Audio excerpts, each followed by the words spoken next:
തിരുമേനി ഈ ബിംബം എന്ന് പറയുന്നത് രാജത്വങ്ങളെ കാണിക്കുകയാണ്. തങ്കം കൊണ്ടുള്ള തല തിരുമനസ് തന്നെ. തിരുമേനിക്ക് ശേഷമായി തിരുമേനിയേക്കാൾ അല്പം കൂടെ താണതായ മറ്റൊരു രാജ്യത്വം ഉണ്ടാകും, നെഞ്ചും കൈയും വെള്ളി കൊണ്ടുള്ളത്. അതിനുശേഷം താമ്രം കൊണ്ടുള്ളതായ ഒരു രാജ്യത്വം, താമ്രം പോലുള്ളതായ ഒരു രാജ്യത്വം ഉണ്ടാകും. അതിനുശേഷം ഇരുമ്പ് പോലെ ബലവത്തായ നാലാമതൊരു രാജ്യത്വം ഉണ്ടാകും. അതിനുശേഷം ബാബിലോണിന്റെ ഭരണത്തിലേക്ക് വന്നു. ഈ നെബോനീഡസ് കൊല്ലപ്പെട്ടതായ മുൻ ബാബിലോൺ ചക്രവർത്തിയായിരുന്ന നെരിഗ്ലിസാറിന്റെ വിധവയായ ഭാര്യയെ വിവാഹം കഴിച്ചിരുന്നു. അങ്ങനെ നെബോനീഡസ്, നെബൂഖദ്നേസറിന്റെ മകനായ നെബോനീഡസ് വീണ്ടും രാജ്യഭാരത്തിലേക്ക് വരുവാനിടയായി. നെബോനീഡസ് രാജാവായിരിക്കുമ്പോൾ തന്റെ മകനായിരുന്ന ബേൽശസ്സറിനെ സൈനിക ചുമതല ഏൽപ്പിച്ചിരുന്നു. ഇല്ലെങ്കിൽ മറ്റൊരു വിധത്തിൽ പറഞ്ഞാൽ രാജ്യത്തെ ഭരണത്തിന്റെ ഒരു മുക്കാൽ പങ്കും തന്റെ മകനായ ബേൽശസ്സറിനെ ഏൽപ്പിച്ചിരുന്നു. ബേൽശസ്സർ അവിടുത്തെ പൂർണ്ണ രാജാവായിരുന്നില്ല, തന്റെ അപ്പനായ നെബോനീഡസ് ആയിരുന്നു രാജാവായിരുന്നത്. ആ സമയത്ത് ബേൽശസ്സർ റീജന്റായി അല്ലെങ്കിൽ സൈനിക നേതാവായി രാജ്യഭാരം നടത്തിക്കൊണ്ട് ചുമതല ഏറ്റെടുത്ത് നടത്തിക്കൊണ്ടിരുന്നു. നെബോനീഡസ് മിക്കവാറും വിദേശ പര്യടനത്തിൽ അല്ലെങ്കിൽ മറ്റുള്ള സ്ഥലങ്ങളിൽ സന്ദർശനത്തിലായിരിക്കും. ആ സമയത്ത് ബേൽശസ്സർ ആയിരിക്കും രാജ്യത്തെ ഭരിക്കുക.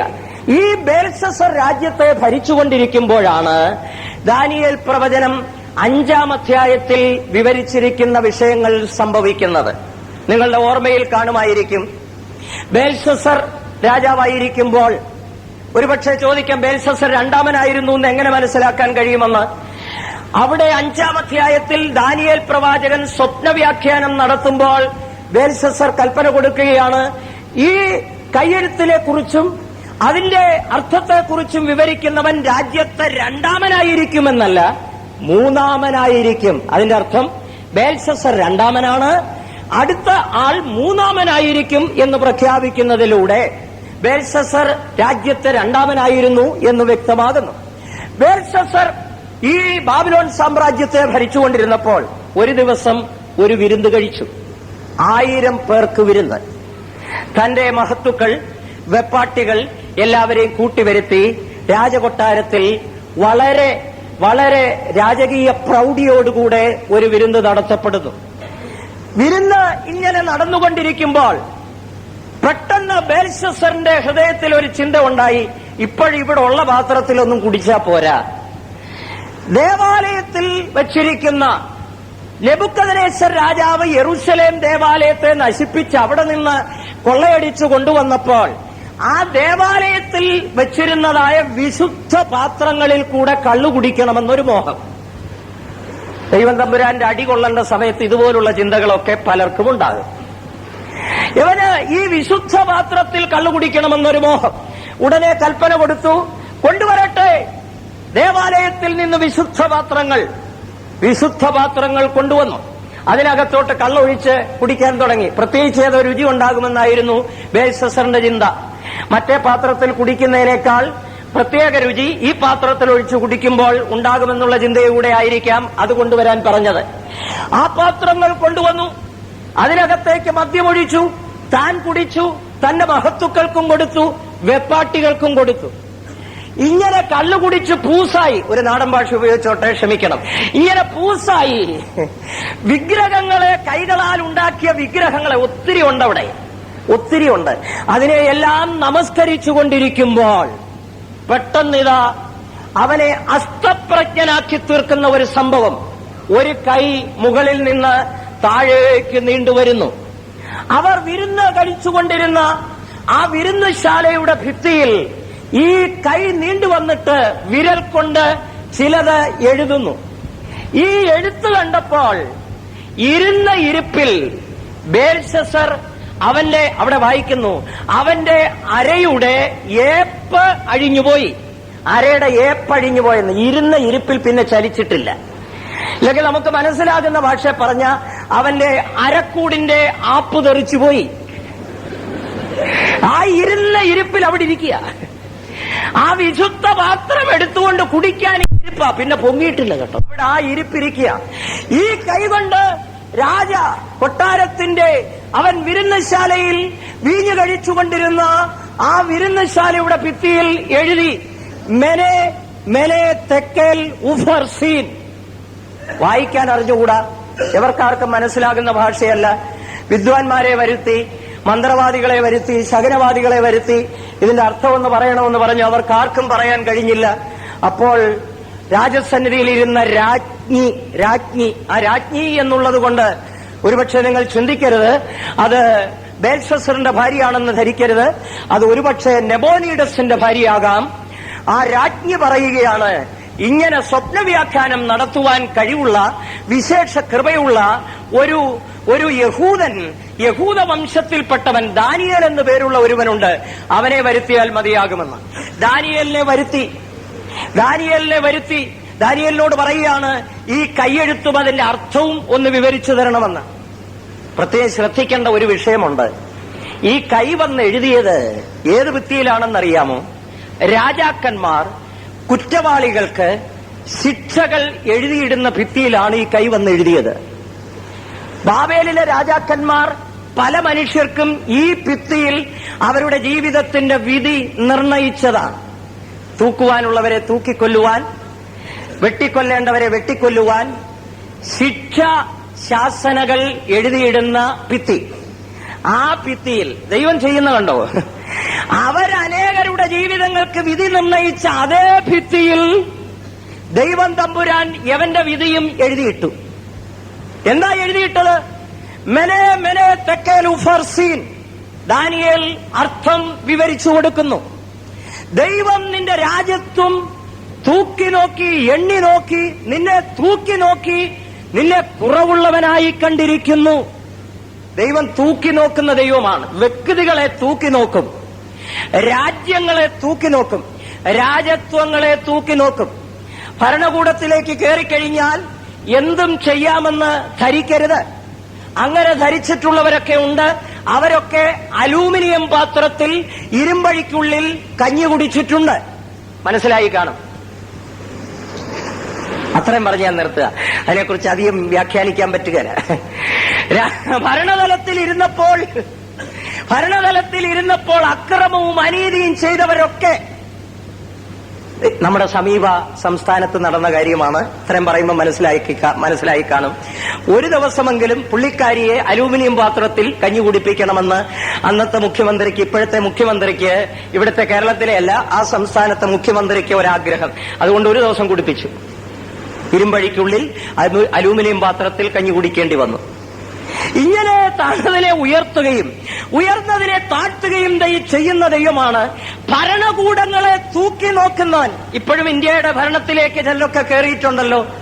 ചൊവ്വേ നേരെ ഭരിച്ചാൽ കൊള്ളാം, ഇല്ലേ പോക്കാം. തൂക്കി നോക്കി വിധി നിർണയിക്കുന്നവനാണ് ദൈവം. ദൈവത്തിന് സ്തോത്രം. ഇവിടെ പറയുന്നു, നിന്നെ തൂക്കി നോക്കി കുറവുള്ളവനായി കണ്ടിരിക്കുന്നു. നിന്റെ രാജ്യത്തെ വിഭാഗിച്ച് പകുതി മേദ്യർക്കും പകുതി പാർസികൾക്കും കൊടുത്തിരിക്കുന്നു. BC 538 ബേൽഷസർ മഹത്തുക്കളോടൊരുമിച്ച് വിരുന്ന് കഴിച്ചുകൊണ്ടിരിക്കുന്ന ആ രാത്രിയിൽ തന്നെ സർവശക്തനായ ദൈവം ബാബിലോൺ സാമ്രാജ്യത്തിന്റെ മേൽ വിധി നിർണയിക്കുകയാണ്. ദൈവത്തിന് സ്തോത്രം.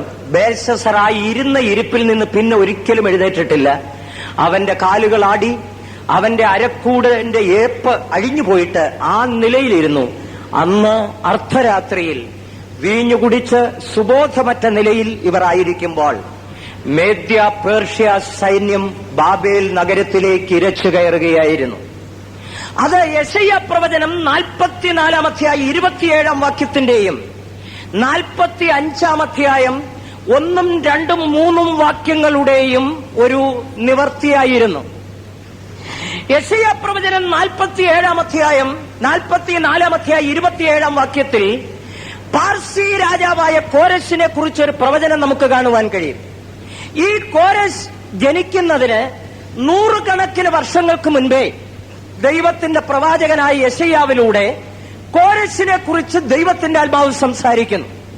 ആ വ്യക്തിക്കിടേണ്ടുന്ന പേരും വ്യക്തമായി അവിടെ പറഞ്ഞിരിക്കുകയാണ്. കോരശിനെ കുറിച്ച് പറയുന്നു, അവൻ എന്റെ അഭിഷക്തൻ.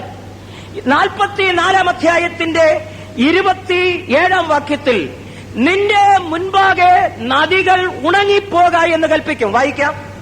ഞാൻ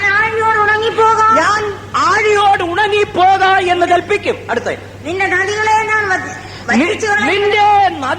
ഞാൻ വറ്റിച്ചു കളയും. ഈ പ്രവചനം നിവർത്തിയായത് BC 538 ഞാൻ ഇന്നലെ പറഞ്ഞല്ലോ, യൂഫ്രട്ടീസ് നദിയിലെ വെള്ളം കൃത്രിമമായ ഒരു തോടുണ്ടാക്കി ബാബേൽ നഗരത്തിന്റെ കോണോട് കോൺ ചേർന്ന് ഒരു തോടുണ്ടാക്കി അതിലൂടെ ഒഴുക്കി വിട്ടിരുന്നു.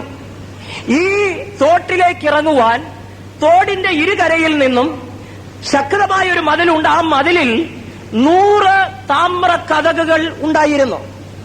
ഈ താമ്ര കതകുകൾ, ഈ തോട്ടിലേക്ക് ഇറങ്ങുവാനുള്ള താമ്ര കതകുകൾ എല്ലാ രാവിലെയും അടയ്ക്കുകയും എല്ലാ രാവിലെയും തുറക്കുകയും എല്ലാ വൈകിട്ടും അടയ്ക്കുകയും ചെയ്യുക പതിവായിരുന്നു.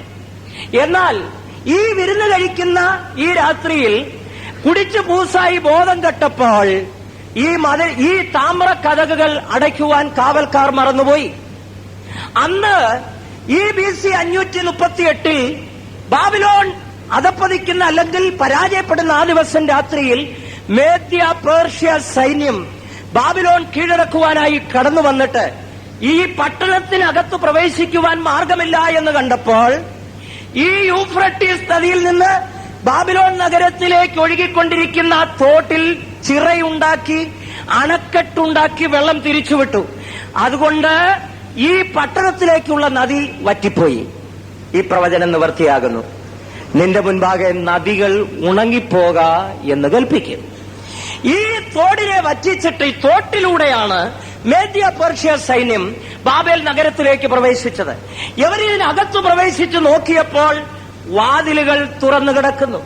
മേദ്യനായ ദാര്യാവേശും പാർസി രാജാവായ കോരശും ഇവർ രണ്ടുപേരുടെയും നേതൃത്വത്തിലാണ് സൈന്യം അവിടേക്ക് വരുന്നത്. ദാര്യാവേശ് 62 വയസ്സ് പ്രായമുള്ളവനായിരുന്നു. കോരശിന്റെ ചിറ്റപ്പനായിരുന്നു ദാര്യാവേശ്. അന്ന് മേദ്യ പാർസ്യ രാജ്യം സംയുക്തമായി ഒന്നായി ചേർന്ന് പ്രവർത്തിച്ചുകൊണ്ടിരിക്കുന്ന, യുദ്ധം ചെയ്തുകൊണ്ടിരിക്കുന്ന കാലഘട്ടമായിരുന്നു. ദാര്യാവേശ് കോരശിന്റെ ചിറ്റപ്പനായിരുന്നു. ദൈവത്തിന് സ്തോത്രം. ഇവർ ഈ തോട്ടിലേക്ക് കടന്നപ്പോൾ വാതിലുകളെല്ലാം തുറന്നിട്ടിരിക്കുന്നു. യെശയ്യാ പ്രവചനം 45 അധ്യായത്തിൽ ആ പ്രവചനത്തെ കാണുവാൻ കഴിയും. നിന്റെ മുൻപാകെ താമ്ര കതകുകളെ വായിക്കാം. യെശയ്യാ പ്രവചനം 45 അധ്യായത്തിന്റെ 1 വാക്യം.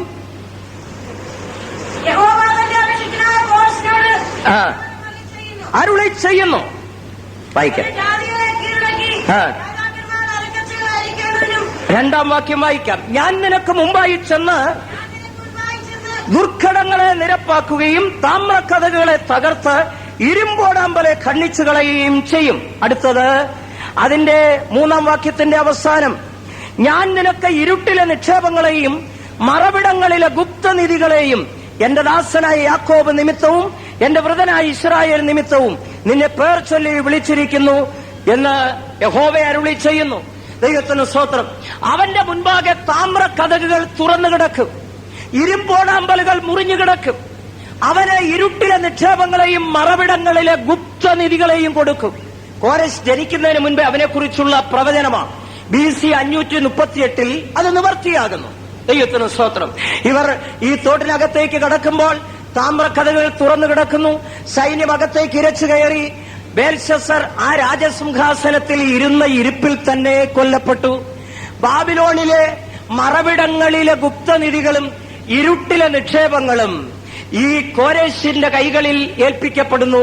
ബാബിലോണിനെ മുഴുവൻ കൊള്ളയടിച്ച് കോരേശ് സ്വദേശത്തേക്ക്, പാർസി രാജ്യത്തേക്ക് മടങ്ങിപ്പോകുന്നു. ദാര്യാവേശിനെ, തന്റെ ചിറ്റപ്പനായ ദാര്യാവേശിനെ ബാബിലോണിന്റെ ഭരണം ഭരമേൽപ്പിക്കുന്നു. ദൈവത്തിന് സ്തോത്രം. ബിംബത്തിന്റെ തലയുടെ ഭാഗം അതോടെ തീരുകയാണ്. ഈ ദാനിയേൽ കണ്ട സ്വപ്നത്തിന്റെ സിംഹത്തിന്റെ ഭാഗം 606 മുതൽ 538 വരെയുള്ള കാലഘട്ടം. സിംഹം വഴിമാറുന്നു, സ്വർണം വഴിമാറുന്നു. രാജ്യത്വത്തിന്റെ 2ാമത്തെ ഭാഗമായ ബിംബത്തിന്റെ 2ാം ഭാഗമായ നെഞ്ചും കൈയും വെള്ളികൊണ്ടുള്ള ഭാഗം.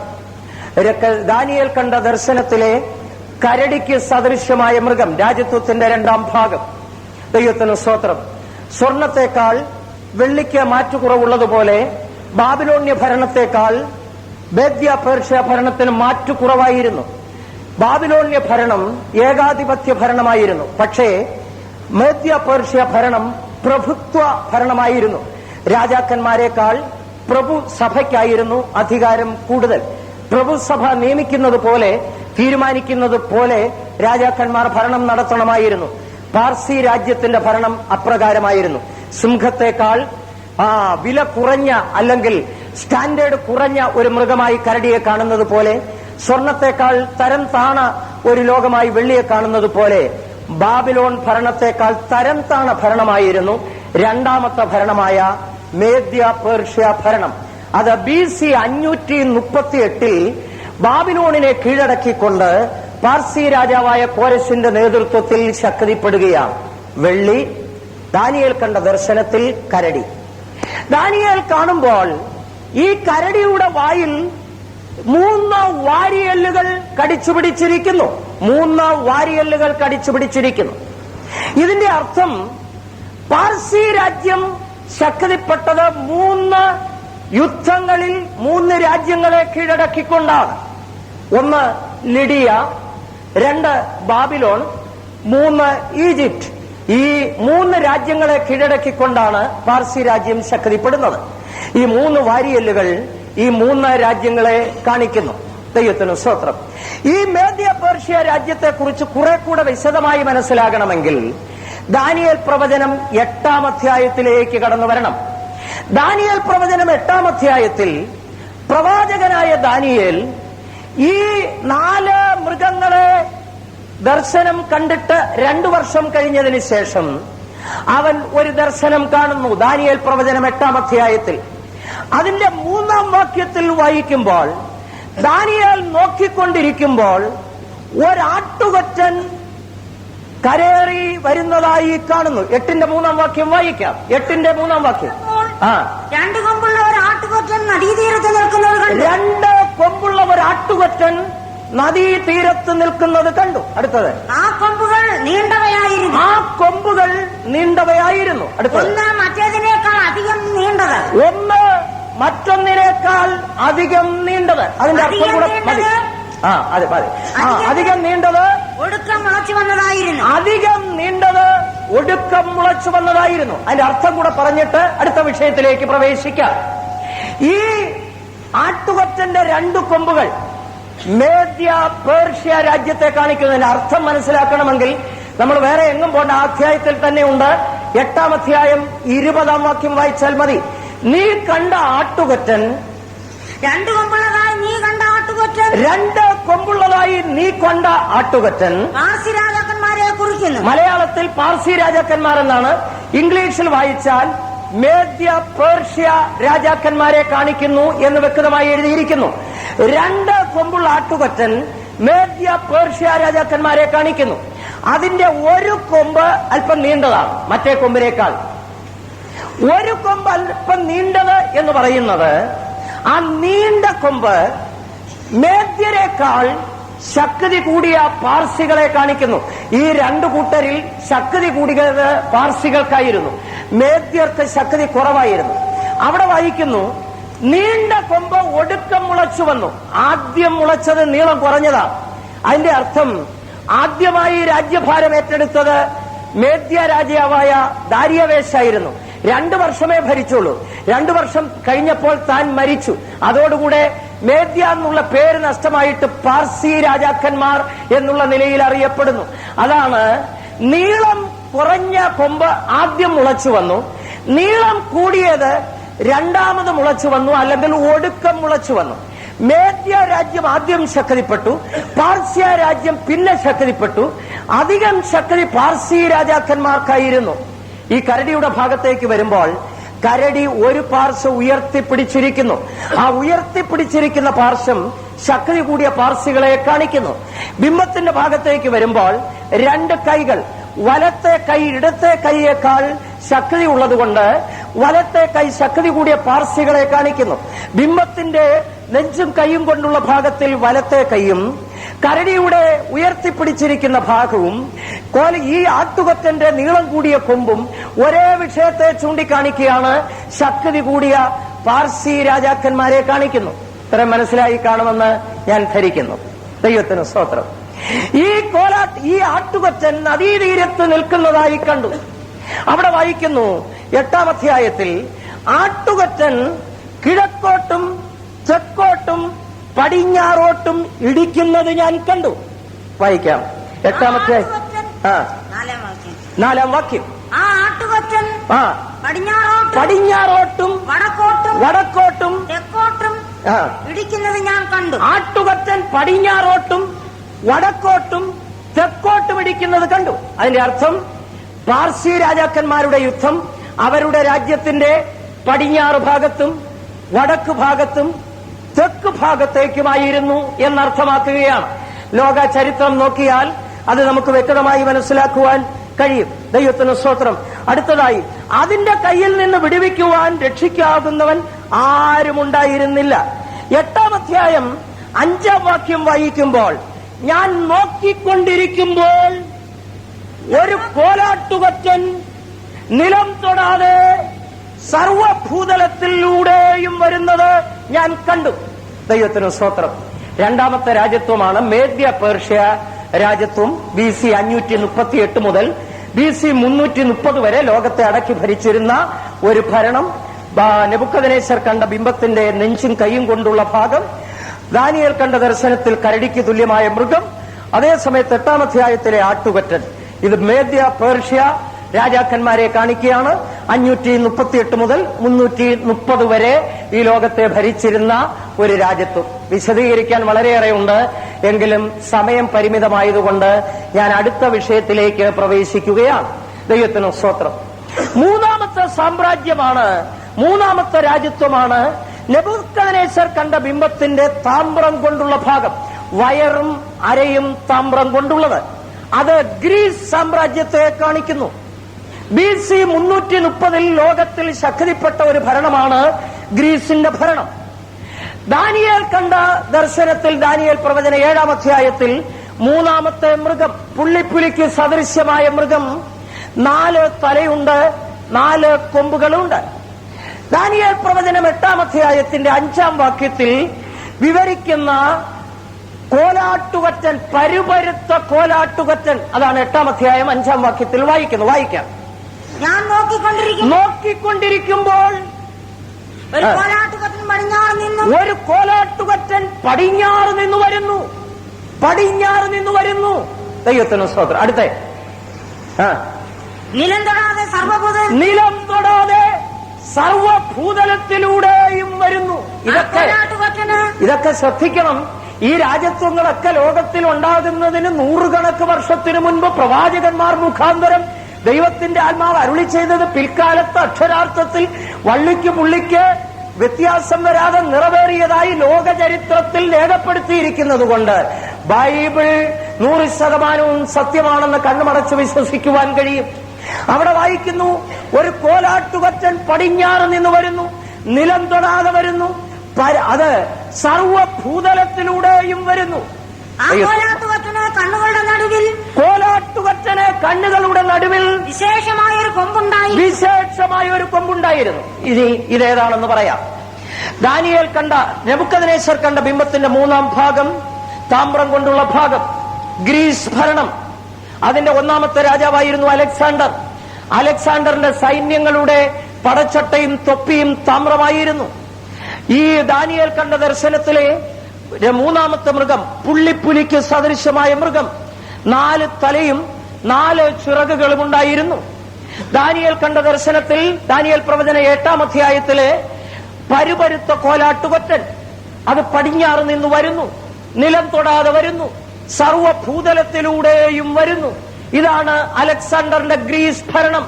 ദൈവത്തിന് സ്തോത്രം. ആ ഒരു കോലാട്ടുകൊറ്റൻ സർവഭൂതലത്തിലൂടെയും വരുന്നു എന്ന് പറഞ്ഞാൽ ബാബിലോണിലൂടെ, പേർഷ്യയിലൂടെ, ഈജിപ്തിലൂടെ, ഏറ്റവും ഒടുവിൽ ഇന്ത്യയിലൂടെ, സർവഭൂതലത്തിലൂടെയും ഈ കോലാട്ടുകൊറ്റൻ, പരുപരുത്ത കോലാട്ടുകൊറ്റൻ വരുന്നു. ദൈവത്തിന് സ്തോത്രം. ഈ കോലാട്ടുകൊറ്റൻ ഗ്രീസ് സാമ്രാജ്യത്തെ കാണിക്കുന്നു. ഈ കോലാട്ടുകൊറ്റന് ഇതിന്റെ കണ്ണുകളുടെ നടുവിൽ വിശേഷിക്കപ്പെട്ട ഒരു കൊമ്പുണ്ടായിരുന്നു, വിശേഷിക്കപ്പെട്ട ഒരു കൊമ്പ്. ഈ കൊമ്പ് ആരാണെന്ന് ദാനിയേൽ പ്രവചന 8-ാം അധ്യായം 23-ാം വാക്യം വായിക്കുമ്പോൾ മനസ്സിലാകും. അവിടെ തന്നെ അതിന്റെ അർത്ഥം പറഞ്ഞിട്ടുണ്ട്. എന്നാൽ അവരുടെ രാജ്യത്വത്തിന്റെ അന്ത്യകാലത്ത് അതിന്റെ മുകളിലത്തെ വാക്യം, അത് തകർന്ന ശേഷം അതിന് പകരം 4 കൊമ്പ് മുളച്ചത്. അതിന്റെ മുകളിലത്തൂടെ ചേർന്ന് വായിക്കും. പിന്നെ അവൻ പറഞ്ഞത് 21-ാം വാക്യം, 2 കൊമ്പുള്ളതായി നീ കണ്ട ആട്ടുകൊറ്റൻ പാർസി രാജാക്കന്മാരെ കുറിക്കുന്നു. പാർസി രാജാക്കന്മാരെ കുറിക്കുന്നു. അടുത്തത് പരിപരുത്ത കോലാട്ടുകൊറ്റൻ യവന രാജാവും എന്ന് പറഞ്ഞാൽ യവന രാജ്യം, അർത്ഥാൽ യവന രാജ്യം. അതിന്റെ നടുവിലുള്ള കൊമ്പ് വായിച്ചേ. അതിന്റെ കണ്ണുകളുടെ നടുവിലുള്ള വലിയ കൊമ്പ്, കണ്ണുകളുടെ നടുവിലുള്ള വലിയ കൊമ്പ് ഒന്നാമത്തെ രാജാവുമാകുന്നു. കരുവരുത്ത കോലാട്ടുകൊറ്റൻ യവന രാജ്യവും അതിന്റെ കണ്ണുകളുടെ നടുവിലുള്ള കൊമ്പ് ഒന്നാമത്തെ രാജാവുമാകുന്നു. ദൈവത്തിന് സ്തോത്രം. ഒന്നാമത്തെ രാജാവ് അലക്സാണ്ടർ 20-ാമത്തെ വയസ്സിൽ തന്റെ അപ്പനായ ഫിലിപ്പ് രാജാവ് മരിച്ചപ്പോൾ 20-ാമത്തെ വയസ്സിൽ ഗ്രീസിന്റെ ഭരണം ഏറ്റെടുത്ത അലക്സാണ്ടർ 33 വയസ്സുവരെയും മുഴുലോകത്തെയും കീഴടക്കി ഭരിച്ച മഹാനായ അലക്സാണ്ടർ തന്റെ ഒടുവിലത്തെ യുദ്ധം ഇന്ത്യയിലെ തക്ഷശീല പിടിച്ചടക്കുന്നതിലായിരുന്നു. അതും പിടിച്ചടക്കിയിട്ട് മടങ്ങിപ്പോയ വഴിക്ക് തണുത്ത വെള്ളത്തിൽ ഇറങ്ങി കുളിച്ച്, അല്പം കുടിച്ചിട്ട് തണുത്ത വെള്ളത്തിൽ ഇറങ്ങി കുളിച്ച് കഠിനമായ ജ്വരം പിടിപെട്ട് തന്നെ സ്വദേശത്തേക്ക് കൊണ്ടുപോയി. പോകുന്ന വഴി മധ്യേ ബാബിലോണിൽ വെച്ച് താൻ മരിച്ചുപോയി 33-ാമത്തെ വയസ്സിൽ. അതാണ് ഈ നീണ്ട കൊമ്പ്.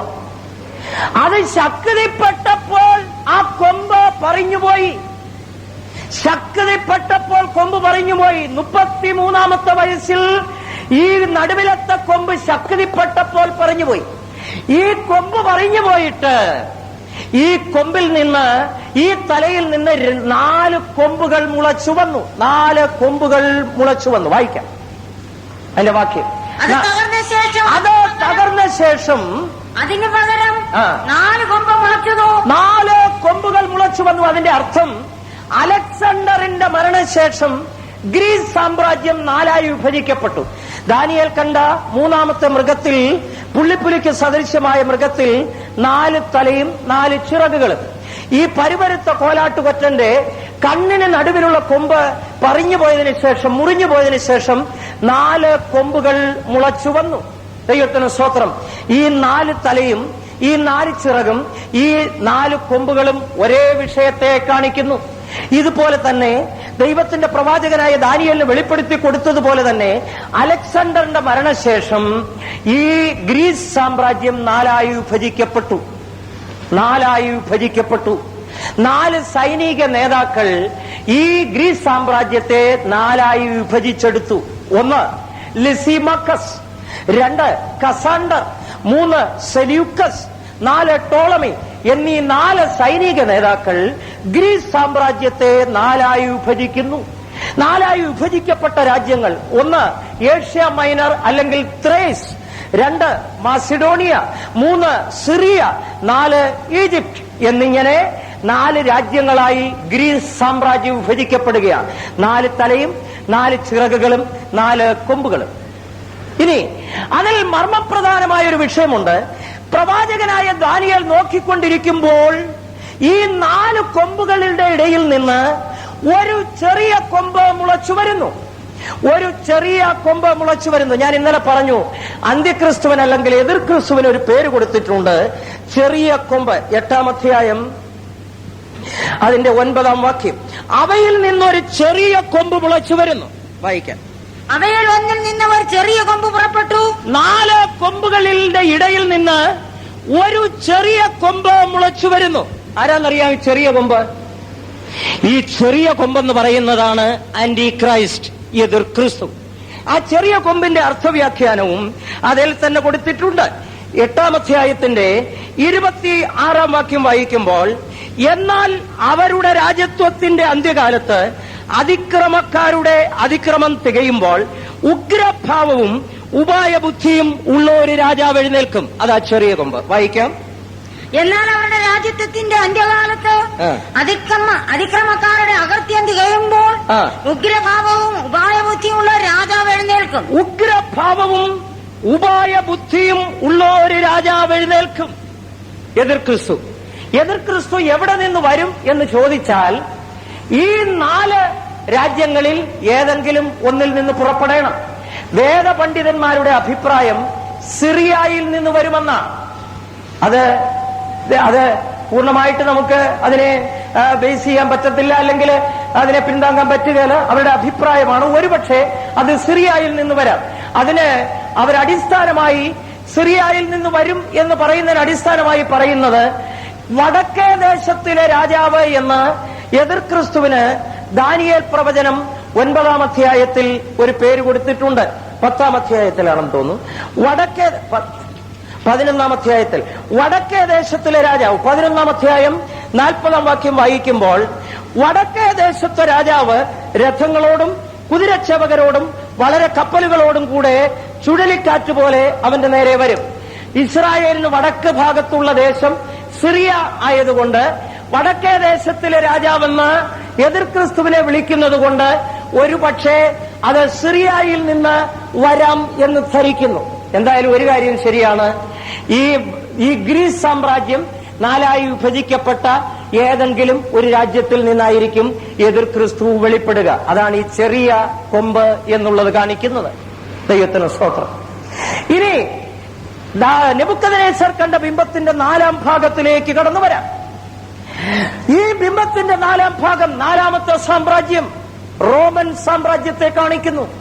ഗ്രീസിന്റെ ഭരണം BC 330 മുതൽ BC 30 വരെ 300 വർഷം ലോകത്തിൽ നിലനിന്നു. BC 30-ൽ ഗ്രീസിനെ തകർത്തുകൊണ്ട് Roman ശക്തിപ്പെടുന്നു. താമ്രം വഴിമാറി ഇരുമ്പ് രംഗപ്രവേശം ചെയ്യുന്നു. പുള്ളിപ്പുലി വഴിമാറിയിട്ട് ഘോരവും ഭയങ്കരവുമായ മൃഗം രംഗത്തേക്ക് വരുന്നു. ദൈവത്തിന് സ്തോത്രം. റോമൻ ഭരണം BC 30-ൽ ശക്തിപ്പെടുന്നു.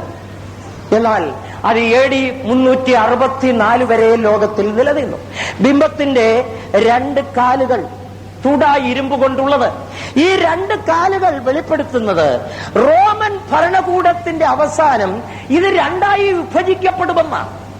അതുപോലെ തന്നെ AD 364-ൽ റോമൻ ഭരണകൂടം 2ആയി വിഭജിക്കപ്പെട്ടു. പാശ്ചാത്യ റോമ, പൗരസ്ത്യ റോമ. ബിംബത്തിന്റെ 2 കാലുകൾ. ദാനിയേൽ പ്രവാചകൻ കണ്ട ദർശനത്തിൽ ഘോരവും ഭയങ്കരവുമായ മൃഗം, ഇരുമ്പ് പല്ലുകളുണ്ട്, 10 കൊമ്പുകളുണ്ട്. ഈ ഘോരവും ഭയങ്കരവുമായ മൃഗത്തിന്റെ 10 കൊമ്പുകൾ വെളിപ്പെടുത്തുന്നത് റോമൻ സാമ്രാജ്യം ഒടുവിൽ 10ആയി വിഭജിക്കപ്പെടുമെന്നാണ്. അതുപോലെ തന്നെ സംഭവിച്ചു.